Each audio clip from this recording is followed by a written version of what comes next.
Hello, I'm Mark Holman with the Office of Human Resources, and I'm here again with another Employee Spotlight with Professor Greg Marlow with Digital Media in the College of Business and Technology. Hey, Greg. Hey. Thanks for being here today. Thanks for having me.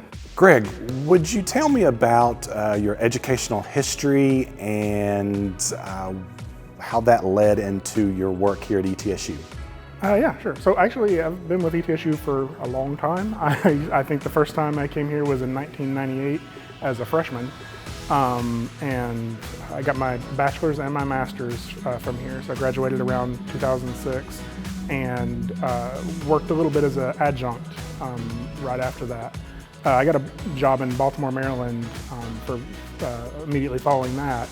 And so I worked there for a while, but then when I heard that there was a lecturer position here, I came back in 2013, and about 2018 that transitioned into a professor position, so assistant professor. So. Okay. I heard you've worked for some large, big brands in animation, so tell us a little bit about that. Yeah, so the 5 years while I was gone in Maryland was, I was working for Firaxis Games. It's part of 2K Games, and they make the Civilization franchise. So I worked on Civilization 5, the expansion packs for Civilization 5, Civilization 6 later on, and I worked on the XCOM games as well. So I also worked with Gearbox on the Battleborn project, and I got to work for about a week with Irrational on BioShock Infinite. So.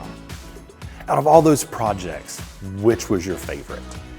So I always say my favorite project is my next project, but I would say the one I like right now that kind of sticks out in my head that I really enjoyed working on was actually just last year. I was working with Giant Squid on a PS5 launch title called The Pathless, and that one was exciting for a couple reasons. One, it was my first time working on a console launch title, and a couple other reasons is there were several of our students or former students who were working on that project, Joel Finney and Josh Roberts.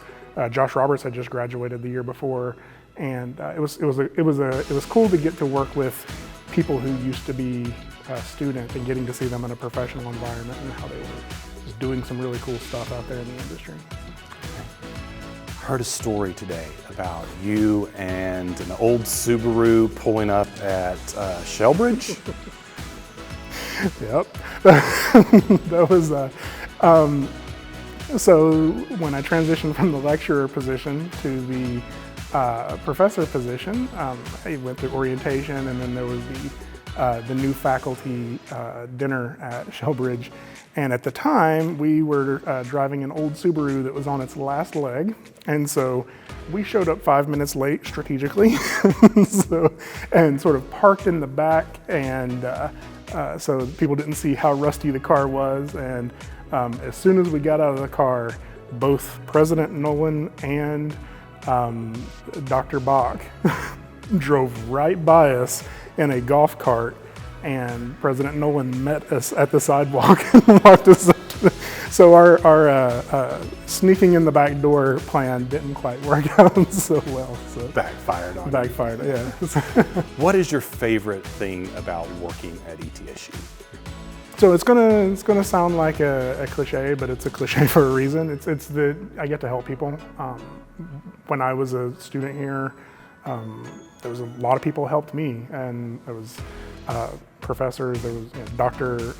Keith Johnson, Marty Fitzgerald, Chair Cornett, and Keith Nakoff, Dave Dixon, and Anita DeAngelis, who was very significant in getting this building made.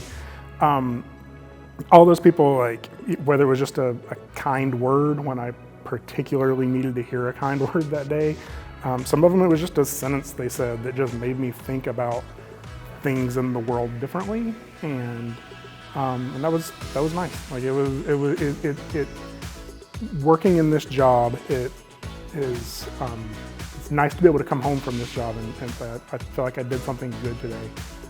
And plus, you get the summers, so I can be working on my our dog's Instagram page. So it's at Lickin' Faces on Instagram if you want to try. We'll have to take a look at that and like that page. All right, I always like to ask just a random question. question for you today is Tootsie Rolls or Tootsie Pops?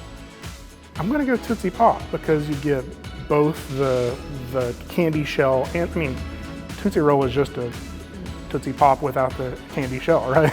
Exactly. All right. Greg, thank you for your time today, and thank you for joining me for another Employee Spotlight. Until the next time.